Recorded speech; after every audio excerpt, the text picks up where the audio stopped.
दोस्तों, अगर आपने जेसन हॉरर स्टोरी पार्ट 1 और 2 नहीं देखी है तो पहले आप उसे देख लें, वरना ये स्टोरी आपको समझ में नहीं आएगी।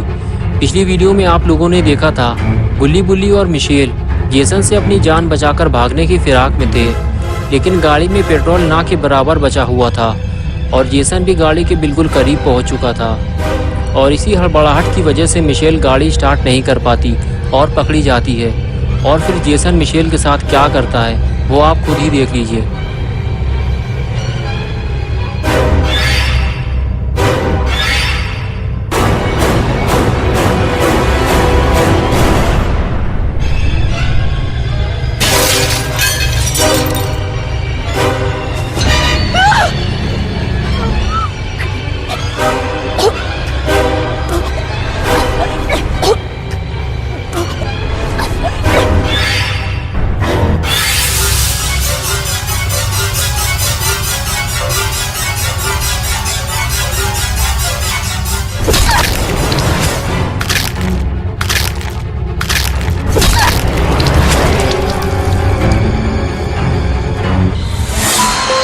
That's my boy. Hunt them down and make them pay.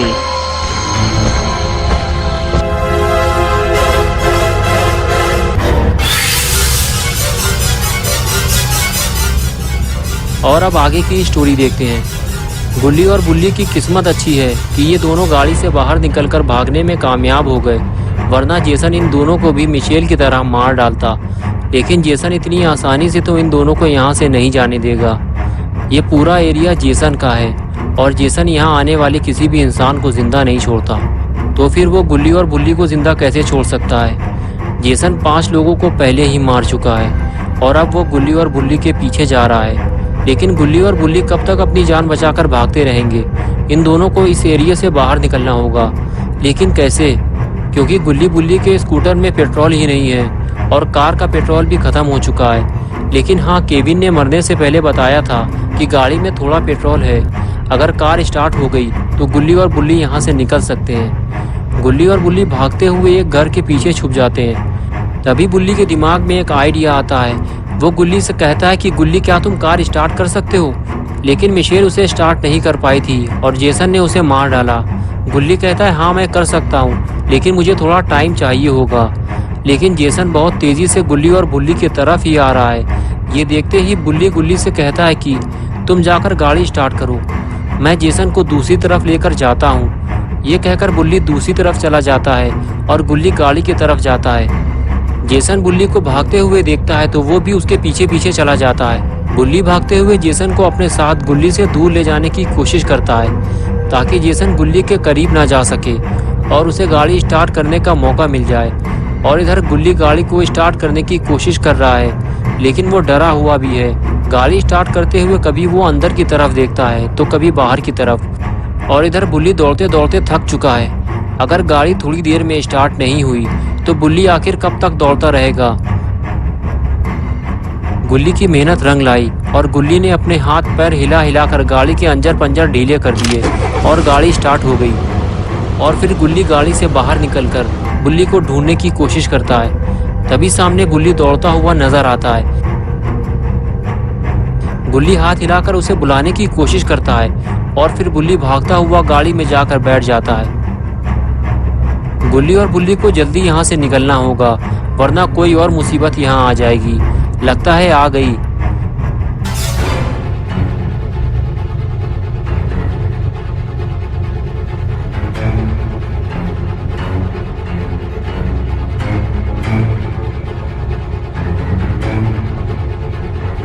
गुल्ली आगे नहीं जा सकता, इसलिए वो गाड़ी को बैक करता है।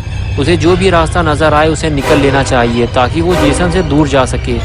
और गुल्ली ऐसा ही करता है और गाड़ी लेकर निकल जाता है और जेसन उसे देखता रह जाता है। लेकिन ऐसा हो ही नहीं सकता कि जेसन उनके पीछे ना जाए। गुल्ली और बुल्ली थोड़ी ही दूर जा पाए थे कि गाड़ी का बचा हुआ तेल भी खत्म हो गया और कुछ दूर जाकर गाड़ी बंद हो गई।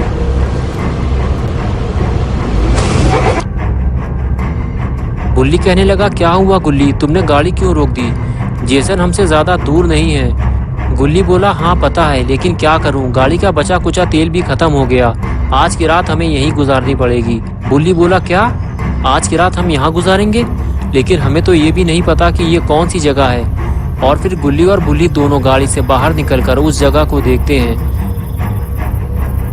गुल्ली कहता है कि ये हम कहाँ आ गए? Welcome to Camp Crystal Lake. ये कौन सी जगह है? चलो अंदर चलकर देखते हैं। और फिर दोनों क्रिस्टल लेक की तरफ बढ़ने लगते हैं।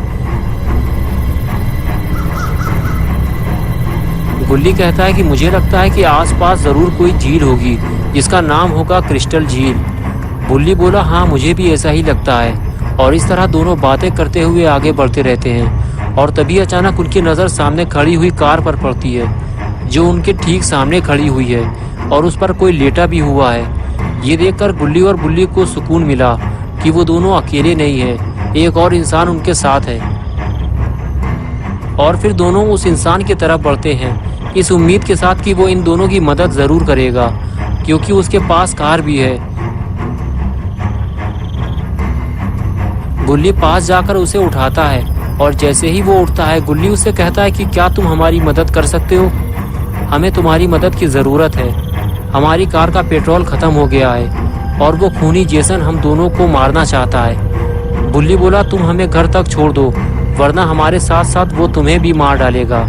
जल्दी करो, वो किसी भी वक्त यहाँ आ सकता है। वो आदमी कहने लगा कि तुम लोग क्या कह रहे हो? मुझे कुछ भी समझ में नहीं आ रहा। ये कार मेरी नहीं है, ये कार टोनी की है। वो रहा टोनी, वो जो काला पीला आदमी है ना, वही है टोनी। ये कहकर वो फिर से सो गया। गुल्ली और बुल्ली टोनी से मदद मांगने आगे चल दिए। अगर टोनी ने भी गुल्ली और बुल्ली को इनकार कर दिया तो फिर गुल्ली और बुल्ली घर नहीं जा पाएंगे। ये इन दोनों के पास आखिरी मौका है। गुल्ली और बुल्ली जैसे ही झील के पास पहुंचे तो उन्होंने देखा कि वहां 3 लोग और मौजूद हैं, लेकिन इनमें से टोनी कौन है? बुल्ली ने आगे बढ़ते हुए पूछा कि तुम में से टोनी कौन है? तो नाव में बैठी हुई लड़की ने कहा, क्या काम है तुम्हें टोनी से? वो दारू पी के ढेर हो चुका है। लेकिन तभी टोनी उठकर बैठ जाता है और गुल्ली बुल्ली से पूछता है कि क्या काम है तुम्हें मुझसे? क्यों गधे की तरह चिल्ला चिल्ला कर मेरा नाम पुकार रहे हो? गुल्ली बोला, टोनी भाई हमें तुम्हारी मदद की ज़रूरत है। क्या तुम हमें हमारे घर तक छोड़ सकते हो? मेरी कार का पेट्रोल ख़त्म हो गया है और एक पागल खूनी जिसका नाम जेसन है वो हमें मारना चाहता है। वो किसी भी वक्त यहाँ आ सकता है। टोनी बोला, कहीं तुम जेसन वोरहीस की बात तो नहीं कर रहे हो? लेकिन वो तो मर चुका है। गुल्ली बोला, वो जिंदा है। उसके चेहरे पे मास्क है और उसके हाथ में एक तलवार है और वो इधर ही आ रहा है। ये सुनते ही टोनी उठकर खड़ा हो गया और सामने बैठे हुए अपने दोस्त से बोला कि जल्दी पुलिस को फ़ोन लगाओ और बताओ कि एक पागल खूनी यहाँ घूम रहा है, हमारी जान को खतरा है। लेकिन टोनी का दोस्त कहने लगा कि किसी ने जेसन का मास्क पहनकर इन दोनों को डरा दिया होगा, तुम डरो मत यार। तभी बुल्ली बोला, उसने हमारे सामने 5 लोगों को मार डाला है और तुम्हें ये सब झूठ लग रहा है? और तभी पीछे से टोनी आया और कहने लगा, चलो मेरे साथ, मैं तुम लोगों को तुम्हारे घर छोड़ देता हूँ। और इधर टोनी के दोस्त ने बात को सीरियसली लेते हुए पुलिस को फ़ोन कर दिया। और इधर गुल्ली बुल्ली टोनी के साथ घर चल दिए। लेकिन आगे कोई रास्ता न होने की वजह से गुल्ली और बुल्ली को वापस उसी रास्ते से जाना पड़ा जहाँ से वो आए थे।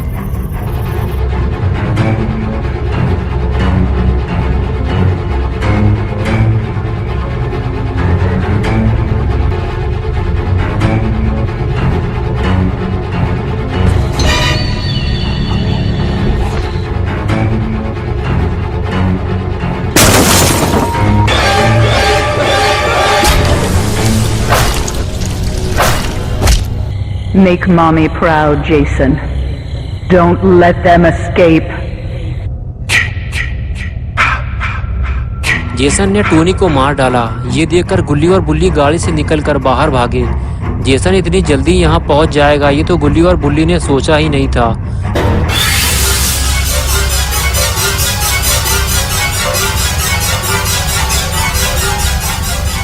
गुल्ली और बुल्ली चिल्लाते हुए वापस आए और कहने लगे, सब लोग जल्दी निकलो यहाँ से। जेसन आ गया है। उसने टोनी को कार के अंदर ही मार डाला है और हम सब भी एक एक करके मरने वाले हैं। ये सुनकर सबकी हालत खराब हो गई, लेकिन टोनी का दोस्त गुल्ली और बुल्ली पे भड़क गया और कहने लगा ये तुम लोगों का ही काम है, तुम लोगों ने ही टोनी को मारा है। और तभी अचानक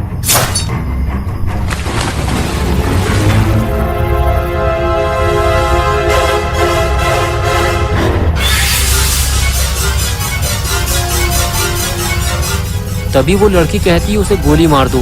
टोनी की राइफल टेंट के अंदर रखी हुई है। गुल्ली फौरन भागते हुए टेंट के अंदर जाता है।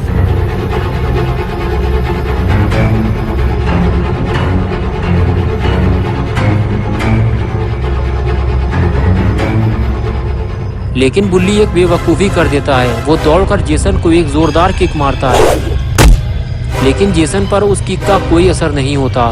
बुल्ली खुद उल्टा मुसीबत में फंस जाता है। लेकिन तभी गुल्ली राइफल ले आता है और देखते ही देखते वो जेसन को गोली मार देता है। Jason, my boy, do you know what your gift is? No matter what they do to you, you cannot die. You can never die. लेकिन जेसन मरता नहीं है। वो थोड़ी देर के लिए फ्रीज हो जाता है और तभी बुल्ली दौड़ता हुआ जाता है और जेसन का मास्क उतारने की कोशिश करता है और कुछ ही देर में वो जेसन का मास्क उतार लेता है। लेकिन बुल्ली ने जेसन का मास्क उतार के अच्छा नहीं किया।